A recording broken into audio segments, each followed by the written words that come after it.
Troubling trend for COVID-19 and pregnant women. I was like, oh my God, my baby, is he okay? Why is the Latino community hit especially hard? And now to a troubling report about how the virus is disproportionately impacting pregnant women in the Latino community. What explains this disparity? ABC's Stephanie Ramos takes a closer look. Honestly, my world ended there. At 37 weeks pregnant, Jatsiri Ramos found out she tested positive for COVID-19. When I got the call, they told me, oh my God, you're positive. I was crying. I was like, oh my God, my baby, is he okay? She says carrying her baby to term was her priority. I was, I don't know, really scared. What am I going to do? I was going crazy, you know? Jatsiri is among the growing number of pregnant Latinas infected with the coronavirus, a group disproportionately hard hit. The CDC says it knows of nearly 13,000 pregnant women in the U.S. who have tested positive for the virus.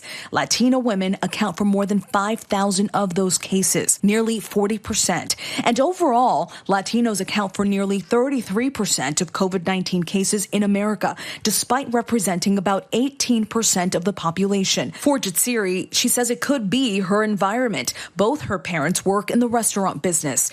Many of her family members, including her husband, tested positive for the virus as well, despite saying they took precautions to stay safe. Jatsiri gave birth to a healthy baby boy in April without any complications. He was tested for COVID-19. The result? Negative. She's now recovered and at home with her baby. But sadly, not every case has a happy ending. Just devastated, just trying to stay strong for my kids. In Brooklyn Center, Minnesota, Juan Duran Gutierrez's wife, Aurora, started to feel COVID symptoms in June. She was coughing, she was having trouble breathing, but her COVID test was negative. Doctor told her that sometimes tests are inaccurate. Told her to just stay home. His wife's symptoms taking a turn for the worse. She was admitted to the hospital at 29 weeks pregnant, placed on a ventilator, and delivered her baby prematurely via C-section.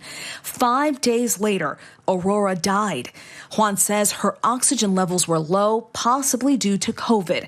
My 7-year-old girl, she's having a hard time processing it. She cries a lot at night, asks a lot of questions at night.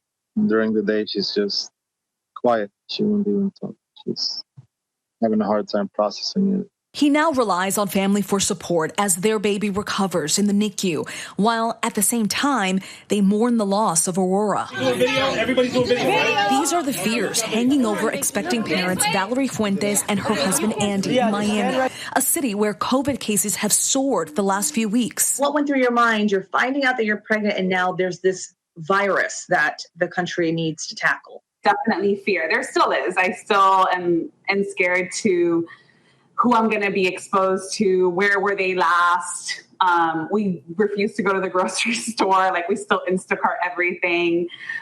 So just being super cautious, just because now we have to take care of a baby. It's not just about us anymore. Valerie learned she was pregnant the last week of January. Her husband hasn't been able to go to the doctor's appointments with her, so she FaceTimes him in.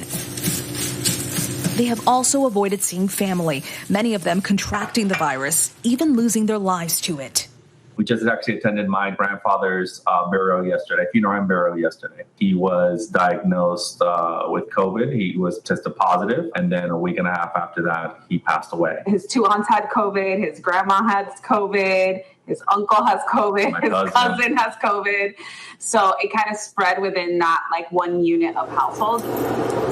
The couple says they find it difficult to stay away from family, but are taking every step necessary to stay safe as they await their new baby. I think just as a culture, Latinos are very, family oriented. They want to gather, they want to celebrate. And I think having those kinds of gatherings has really helped propel the spread.